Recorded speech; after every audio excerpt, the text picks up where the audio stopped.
করেন তাহলে এটা কষ্ট না, এটা আপনার লাইফে লেসন।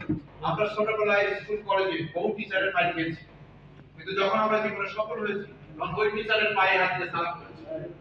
Yes! যে টিচাররা ডাইনে নাই পায়ে নাই, ওই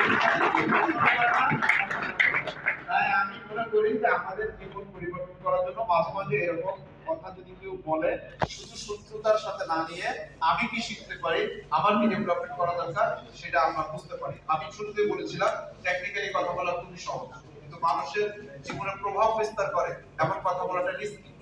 তবু আমি রিস্কটা নেই, মানে বিশ্বাস করি ইটস মাই জব, এটা আমার কাজ। যদি আমি একটা মানুষকে চেঞ্জ করতে পারি ইটস মাই সাকসেস।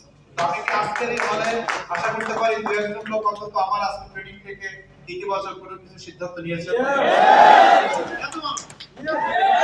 আমি আশা করি। আপনাদের অনেক ধন্যবাদ। ইনশাআল্লাহ আগামীতে আপনাদের সাথে দেখা হবে অবশ্যই বিজয়ের মঞ্চে, নাকি?